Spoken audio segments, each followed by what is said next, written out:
بسم اللہ الرحمن الرحیم وما من دابة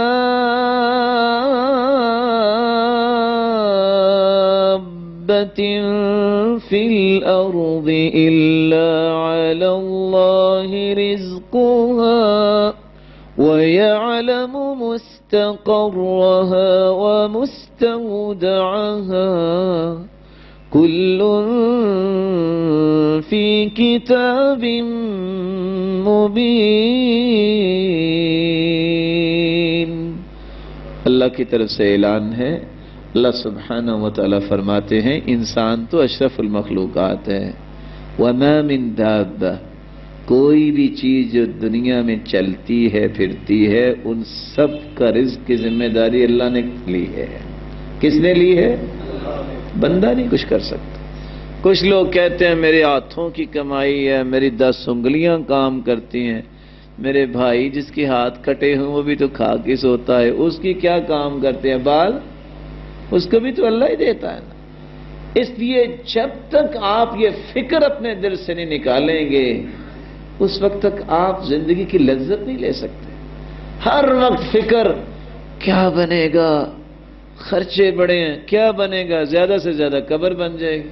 وہ تو بننی ہے. پریشانی کس بات کی؟ پتہ نہیں میرے بچوں کا فیوچر کا کیا بنے گا. تیرا بھی فیوچر اللہ نے بنایا، تیرے بچوں کو بھی اللہ پالے گا. آپ سوچ سکتے ہیں نیک آدمی اگر کروڑ جمع ہو جائیں نبی کا مقابلہ کر سکتے ہیں؟ بولیے. آیت سنیے اللہ رب العزت کیا فرماتے ہیں. وَأَمَّا الْجِدَارُ فَكَانَ لِغُلَامَيْنِ يَتِيمَيْنِ فِي الْمَدِينَةِ وَكَانَ تَحْتَهُ كَنْزٌ لَهُمَا وَكَانَ أَبُوهُمَا صَالِحًا. شہر کے اندر 2 یتیم بچے تھے، ان کا باپ نیک تھا. کیا تھا؟ دیوار کے نیچے خزانہ اس نے چھپایا ہوا تھا، میرے بچے نکالے، دیوار گر گئی.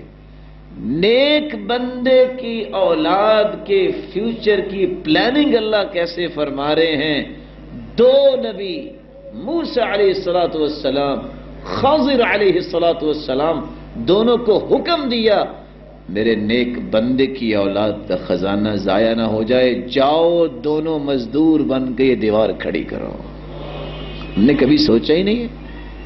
یعنی آج کوئی نیک آدمی کو سمجھدار بندہ کسی کو ضائع نہیں ہونے دیتا، اللہ تعالیٰ ہمیں ضائع کر دیں گے؟ یہ کیسے ہو گیا؟ اللہ رب العزت نے جو وعدے کیے ہیں ان میں کوئی خلل ہوگا؟